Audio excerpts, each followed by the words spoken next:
I am just rarely a fan of startups acquiring startups. It's kind of like if you multiply 0.8 two times over, you're not getting 1.6. You're just getting a lesser probability of you surviving. It's just like we're just heavier now. We still need to swim to shore. And now I have you on my back. It's kind of like it was just easier when I was swimming alone.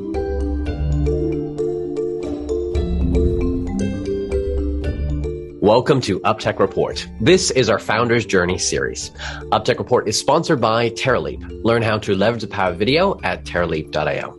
Today, I'm very excited to be joined by my guest, Dennis Mortensen, a seasoned tech founder and entrepreneur of 5 ventures, 4 successful exits, of the latest being x.ai, an AI-powered scheduling tool, which we actually interviewed Dennis last year on that exact tool. Welcome, Dennis. Good to have you on again. Thanks much for having me. Now, you were acquired by Bizzabo in May of 2021 this year, correct? A couple of months ago, yeah.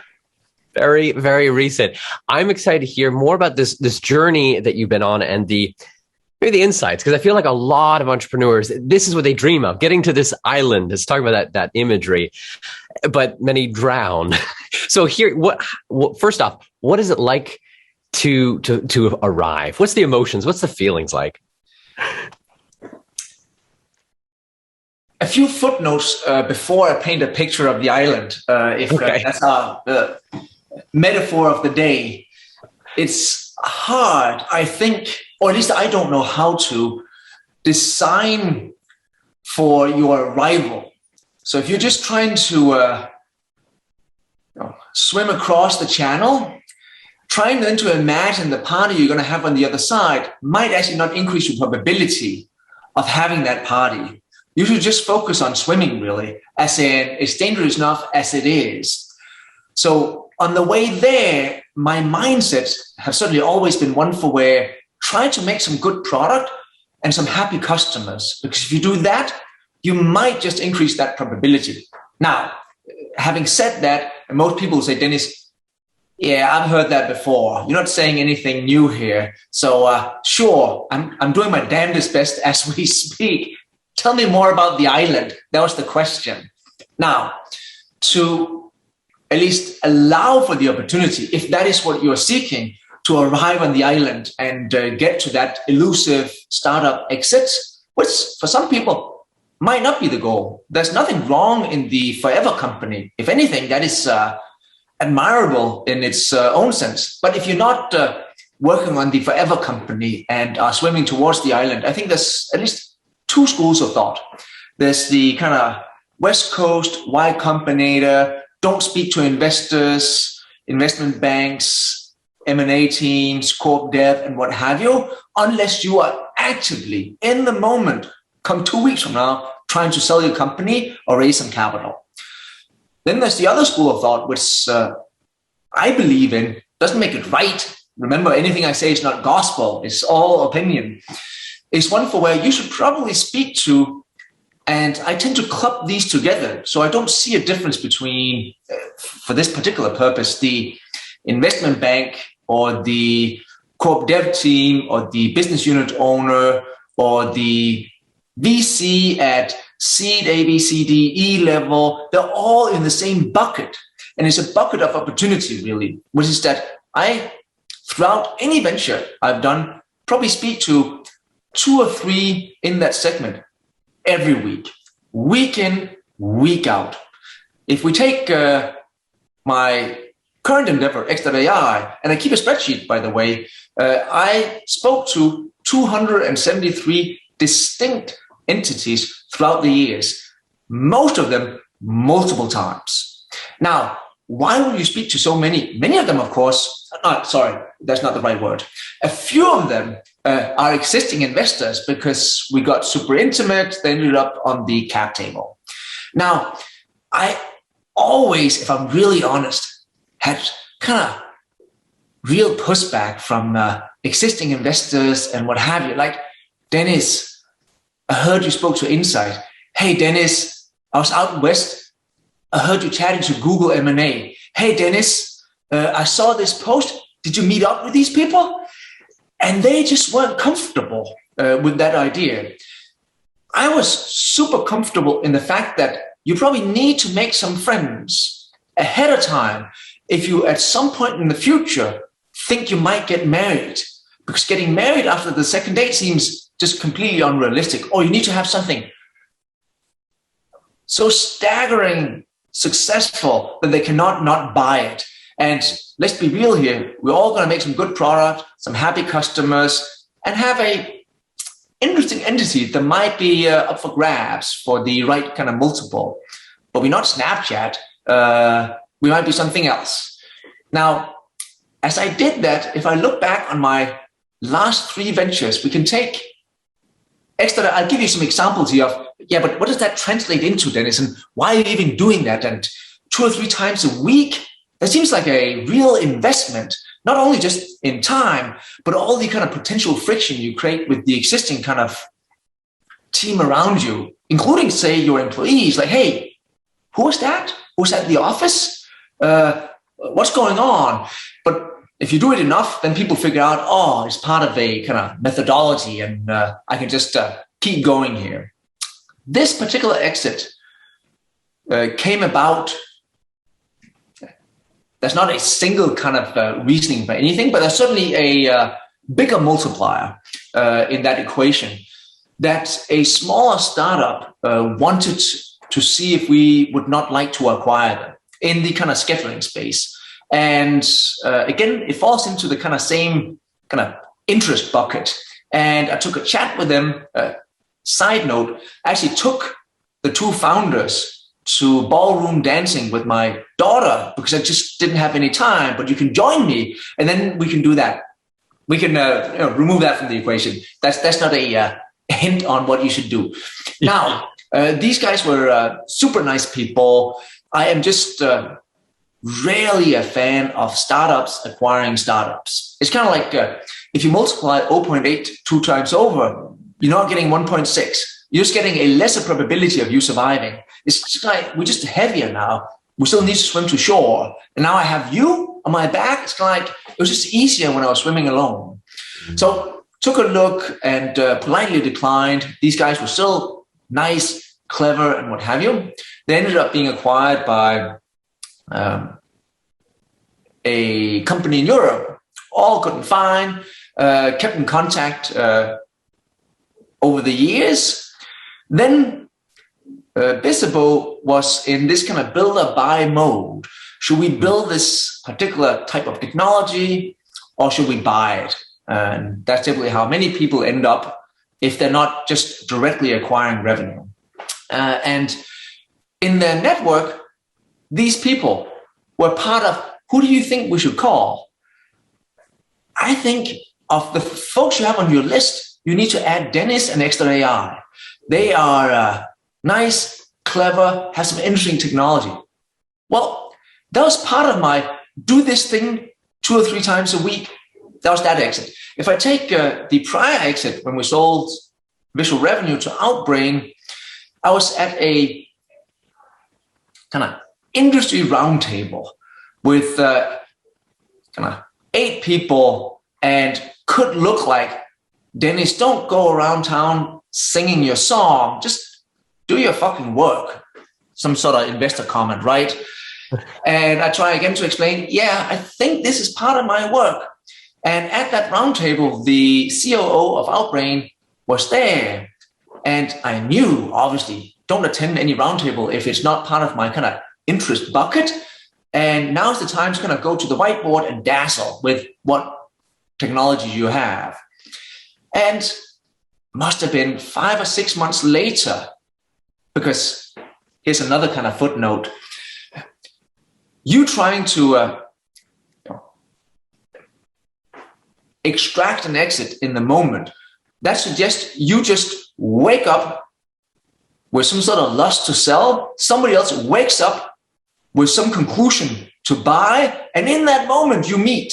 It's like, you might even wake up on the same day, you just know each other and you won't even meet. So you need to kind of make sure that you planted all the seeds. So that morning when they do wake up, or that particular whiteboard that are at in that whatever board meeting or business unit meeting where you're not in, you end up on that whiteboard. So That's short of half a year later, they got into the build or buy mode and gave me a ring. Before that, here's an investor story. When we sold to Yahoo, I met up with a, let's call it series, at that moment, CD type investor, really only wrote $50 million checks and above. We were looking for 5 or 10, so we weren't even a good fit. I take those meetings nevertheless, not as in, let's see if you can write a smaller check, or let's see if I can extract a bigger check. That's not the point. Just be super honest with folks, as in, there's nothing which I can do for you today or you can do for me at this very moment. However, if I continue to execute, we might meet up later in life. And you will know some of the backstory. You'll see whether I kept my promises on both where I was at, where I was headed, and whether I am now in that destination. That must be 9 months later. They are in a meeting with Yahoo and Jerry, who at that moment was back as the CEO, and they were looking at a set of companies. We were not on the list. They said, hey, I was in San Jose and I met up with this interesting kind of European. I think we need to add them to the list. And we ended up on the list.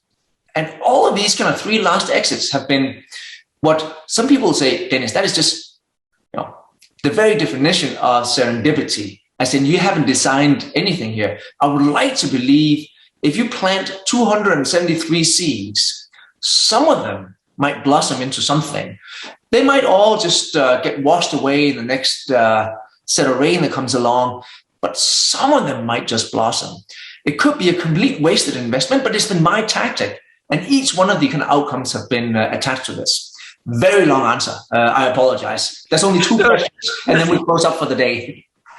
I love that. So, Dennis, you actually asked several questions I would have asked you in the middle of it too, like you were in my brain. That was powerful. Now, you said 273 conversations. Oh, over what period of time? Unique entities. So every entity get a line. So that means, Andreessen Horowitz, because they start with A, who will end soon runs a corp dev. They'll be at the bottom. Then figure out all the names in between, right? And these names are, you come across them, or are you already targeting these people because you thought of them, that I need to know these people?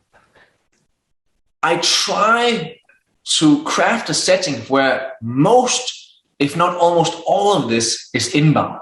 It's like many other things. It's almost like if press is one of your acquisition tactics, it probably shouldn't be. But if it is, you can really work it hard.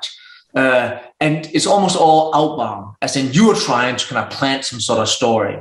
But once you cross a kind of certain inflection point, you're now the voice of the industry or the voice of that particular technology or the hero of the day. Doesn't matter what the definition is. And then it becomes all inbound. And the more inbound it becomes, the more likely it is that the next one is also inbound. And if you can kind of flip things around, meaning that Alibaba Corp Dev speaks certainly to Tencent Corp Dev. And if you've spoken to 3 of them, then you'll also speak to Ant Finance Corp Dev. And have you spoken to them? Click, click, click. Of course, you need to have a good story to tell and some interesting kind of technology. You can't just sit and chit chat. But if you're on, some particular avenue which is of interest to these people, sure, then you can kind of create some sort of motion that sees most of this being inbound. So you start with some energy to begin it, but it's ideally eventually it's just this inbound, and then you're just keeping track and making sure that those conversations are happening. Yeah. Then, of course, if you can create this motion, and some firms take Index Ventures or Insight, they have reasonably large research teams or kind of venture associates whose job it is to keep tabs on startups. I probably met with them like 10 times. Like I'm on some sort of CRM system. And you know what? People will say, these people are junior. They couldn't write a check above $20, Dennis. Why are you talking to them? Well, I still ended up at some point because they got a new partner who looked at their database saying, hey, this looked interesting. Can't you arrange a meeting? Because you chatted with Dennis like 4 or 5 times. Can't you arrange that I can pop by the office? Of course. And then it kind of escalated from there. We never took capital. And we could say, yeah, all those meetings were a waste. No, they're only a waste if you know with certainty who exactly will end up either investing and or buy your company in the end. You need to plant those seeds. Mm-hmm. This whole investing time, building these relationships, do you feel it transfers to the next venture that you start? Very much so. Mm-hmm. That's obviously the unfair part of this, which is that you can arrive at a new venture with a ball somewhat in motion, and shouldn't be kind of shy to kind of say that, but doesn't, without patting myself too much on the back, because I make 1,000 bad decisions every day. But I did do a complete research or the recently launched research when we sold to Yahoo that had me move from Europe to the US, and you kind of have a less of a network. It's not like I knew 100 people in the city and I could just kind of start, ringing some doors. That was not the case. Your open policy, I remember last time, that people can just email you, and you seem to reply to every single email that comes to you. Do you feel like that is also part of your ability to keep connections and moving forward on that? Now, I do. So this is another part of the strategy. And again, I would sometimes take pride in my inbox zero, and I would have people who would push back on that, especially people who might have invested money in me for where, are you sure you should be proud of that? Because that could be that you're just sitting doing shit you shouldn't be doing. Yeah, perhaps, and likely on some of them, as in this particular response doesn't do anything for this particular business at this moment, or I certainly can't connect the dots. But over a long enough of a horizon, I actually do think, and again, this is perhaps just one big part philosophy and very little kind of science, but you can certainly go back and have a look at how we've been perceived, which is super transparent, very kind of open, easy to kind of approach, and that do you very well on many fronts. On new candidate kind of pipeline, if you want to hire a new good engineer, that is not as easy as it sounds, or a new good data scientist, or a new good whatever on your team. Or if you want to build trust with customers who might have had either a hiccup or are in some sort of RFP trying to figure out, do I pick A or B? The B folks, or the X folks in my scenario here, they just seemed very approachable. As in, we emailed them, they responded, shit, I had some issues. The CEO actually reached out. Is this the 2-man band? No, it looks like an 80-man band. That suggests to me that there's either really strong communication channels or a willingness to kind of listen here. So I've always kind of invested in that. That's the one part, as in you can choose to do so or not. But I do think in this motion we talked about before, it can't all be fluff. As in, and startup people here will know, as in, hey, how are you doing, Dennis? We're fucking killing it. Like that story we have, we can tell well. I can give you a 20-minute version of how we're killing it without having said anything. And we're all very good at it. This, though, if you want to kind of keep that motion going and have some kind of recurring inbound interest, you need to expose yourself a little bit, be a little bit kind of vulnerable, make some promises that you might not be able to kind of make, which is that today on August 12th, this is where we at. This is the kind of current trajectory. I plan to kind of launch, push, do whatever initiative come 1st of Jan. We expect come end of Q1, this is where we'll be at. Because if you tell these stories and then later deliver on them, what you build up now is trust. Trust in this dude. I might not like the space he's in, his particular product, but whenever they say something, they do it. Sure, there's some sort of elasticity in the outcome, but they are very easy to kind of read. They say they're going to do A, they do A.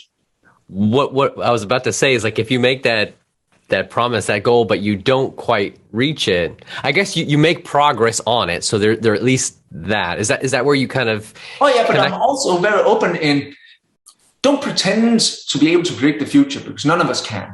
But you can certainly be very clear about the actions that you're going to take. And then you can have ideas or projections for, I think these actions will yield these outputs with this kind of elasticity attached to it. And even with that elasticity, you should have some idea. And if it's just a raw experiment, you should even also be open to say, this could be a negative output or a positive output. This raw experiment, we actually don't know. This, though, is not an experiment. This is work that should yield something in this range. Then they'll start to kind of see, they can kind of differ between raw experimentation and hopes and dreams and all the things that comes attached to startup, and that of having found some truth and trying to kind of scale that truth. You paint an interesting picture of versus saying, yeah, things are great, and leaving it at that, and just assuming, but not really stating anything, but drawing a picture of where you're going, very clear with timelines and deadlines. It actually makes me think of a large popular example, probably Elon Musk. He says, we're going to Mars by 2024. Whether they get to Mars by 2024 or not, he's painted a picture that everyone can follow along with and gets excited. I'm a fan of that. He says a lot of crazy stuff, but it's very hard to kind of push back on his ambition, because we all kind of, if we exist in the same universe, look a little kind of impotent on what we're working on versus what he's working on, right? So I'm just not going to comment on that at all. So I just leave him to kind of make some of those promises, and hats off. Now, it's this concept of drawing that picture, though, I'm fascinated with. Exactly. So on that, both when I've pitched for capital, or even just in these kind of motions, I like to talk about the destination, because if you and me are going on a journey together and it's going to be super hard, we should at least agree that should we be so lucky to survive and arrive on the island, we're going to like it. If you don't want to be on the island, why are we even working on it? As in, you should just not even jump into the water. Just stay put on shore. I'll do this on my own. And in whatever round, I've painted a picture of this is where I think we could be. Now, these are all the dangers. You should just expect that we will die along the way. That is the most realistic outcome of what I'm telling you. However, should we survive, this is what it looks like. If you're in love with what it looks like, great. Then we should talk. You can come to the conclusion that you still want to be there. You don't think I can get there. Then find somebody else you think is slightly more competent who kind of get you there. Now, then if they agree on the destination, it is my job to figure out what are some of the stepping stones in getting there. And I tell the story backwards. Just before we arrive, this is what the last kind of sandbank will kind of look like. Just before that, this is what it looks like. And that makes it reasonably kind of tangible, all the way down to what is it that I'm selling you today? Take last venture, A round, to kind of just pick some moment in time. What I sold them was the destination. And then when I've rolled it back, I sold them that come the end of this investment, what I will have is 65 enterprise customers. Yeah, Dennis, but what about all these other things? Sure, there'll be kind of some debris attached to that, and those metrics will line up to something. Those I can't really predict. What I can tell you is that we closed 5 enterprise customers. We have this many in the pipeline. I can now predict with a certain amount of accuracy what I can extract if you put some money in at the top. On that A round, before we raised the B round, we closed 68.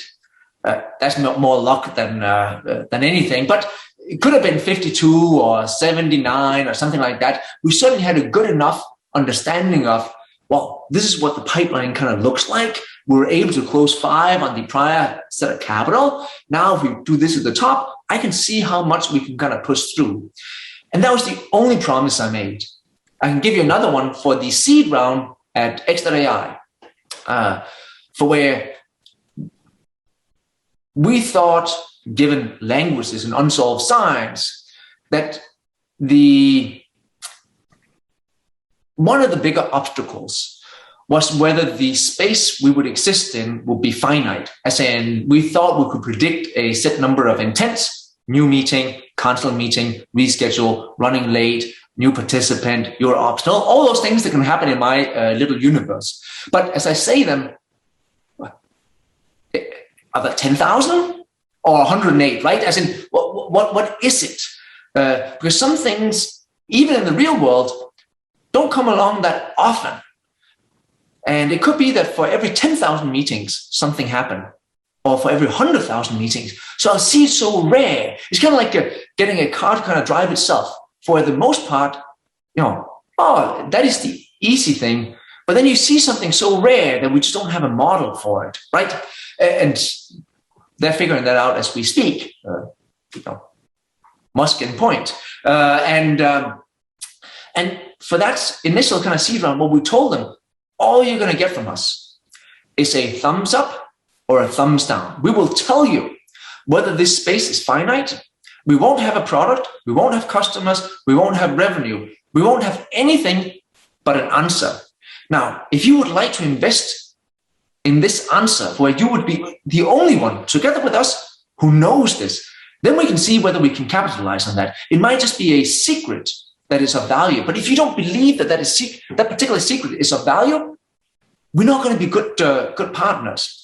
That was a slightly bold statement, but it was also a very good qualifier for plenty of people. Just that's not a good fit with the particular fund that we are running, and I respect that.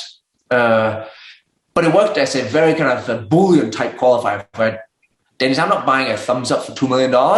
Like that's not cool. For me. Not for me. Yes.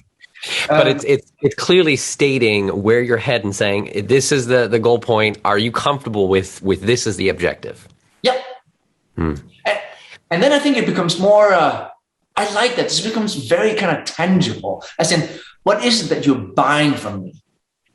Are you buying a data science truth, X number of enterprise customers, some amount of MRR, some percentage month-over-month growth? Just be super straightforward and honest with what is it that you're trying to sell. Because if that is the one thing that you're measuring in your business, you can't have a different set of spreadsheets you send out to your investors, because then you're not really walking together. Mm-hmm. Now you've painted the powerful picture of how do you get there. It's these multiple conversations over time. It's painting the right pictures that you're able to get to this point. But now you arrive. Coming back to this, how do you feel? Because I actually talked to someone else, just recently interviewed them on. They arrived and they're like, "Aha, I'm here." Describe what is it like to cross then and get to the island? There's certainly different emotions attached to that island. When you come back, it's almost like Lost, right? So remember, I've been at the island 3 times before, and then I set to sea. So there's certainly different emotions versus that kind of first time. And I did all the things that you're supposed to do the first time. And I'll get back to kind of where we are today. So first time, I did sell all my things, and we did move to the Caribbean, and kind of like, but I was only 26, 27, and you have a few monies in your pocket. You can just only have so many mojitos, right? So that didn't work. But I wouldn't suggest you do that. Now, I'll give you, there's 1,000 things we can talk about here, but I'll say 2 things. I said 3 things, actually. I can't, there's so much to talk about. Turn this into a day-long thing. First, if you never had an exit before, as in you're early in your kind of entrepreneurial career, or it just haven't lined up, all sorts of reasons for you not having reached this, including the fact that it's super hard to kind of get to that point. But if you have this kind of moment and it looks like you might be able to extract an exit, but you'll have to kind of give up on things you feel might be unfair. Say, price, terms, things that wasn't what I dreamed about yesterday. As in, when I thought about it and then I saw the contract and my kind of imagination and contract, that Venn diagram, they just don't overlap, right? I would strongly suggest that you have a Diet Coke, look out the window, calm down, take another look, because there's two reasons why I think you should take that contract. Have I not even looked at it, that imaginary contract on that imaginary entrepreneur? But if you can craft an exit, you get entry to a very exclusive club. Founders who built something, who got to an exit. It is nearly impossible. There are so few members, and those members that are in the club are so scarred that they're not going to live for long. But it's a very exclusive club, and you can take that card, that membership card, and shop it around in a positive way. Start new ventures, get co-founders, raise capital. You can do so many things that you'll say, yeah, Dennis, I hear you. No, you don't. You're not hearing me, really. Like, you should pause right now and say, what if he's right? As in, what Dennis is trying to say here is really, really right. As in, what if I sold this at half price? But what I'm getting is much more valuable than what I think I'm giving up. And I will tell you, it probably is. As in, if I go back, and I even negotiated hard on price when I was in my first exit, because I was super young and I flipped to the last page, didn't even look at the terms really, all sorts of kind of risks attached to it. I'm surprised the whole thing worked out. But so focused on price, where now in hindsight, I should have been much more focused on get this done, Dennis, because you'll be a different person on the other side.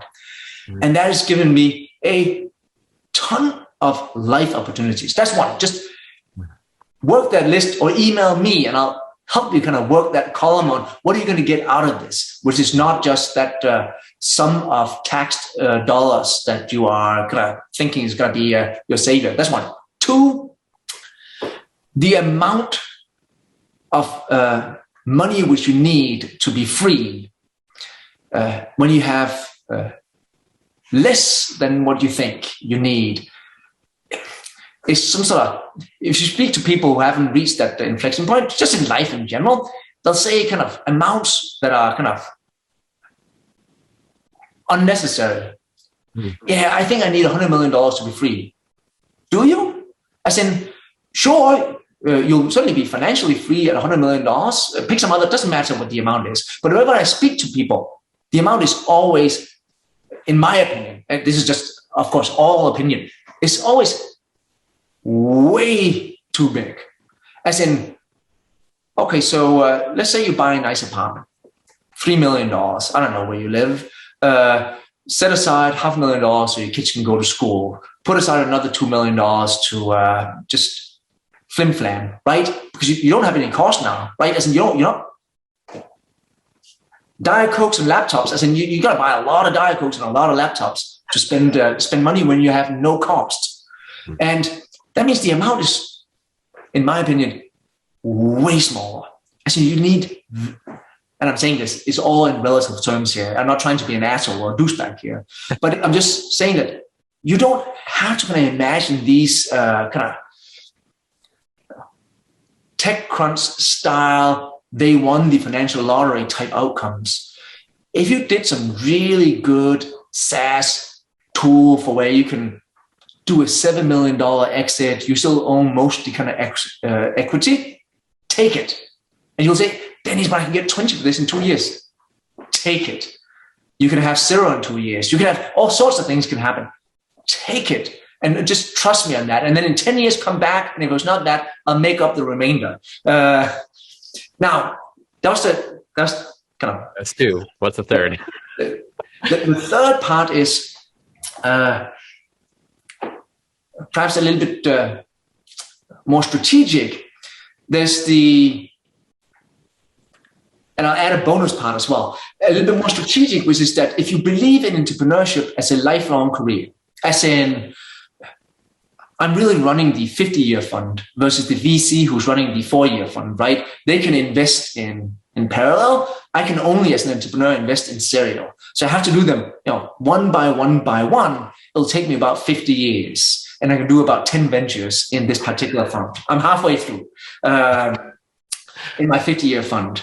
Now, in that 50-year fund, or just concept of you doing more than one venture, as in, please don't give up and become an investor on the side. Please don't do that. You should keep at it. It's kind of like if you're a good footballer, just why would you do anything else? Like, why would you start coaching? Or like, you're just a good footballer. Just play football. Like, that was my dream, and here we are.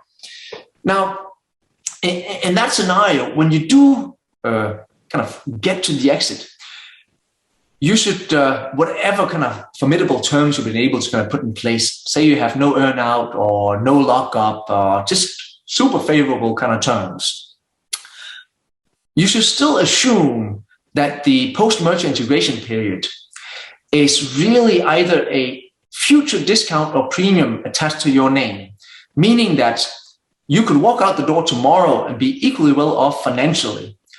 Yeah, but who do you think the next exit is going to call as they do their due diligence? If you've done anything in the past, that'll be your prior exit.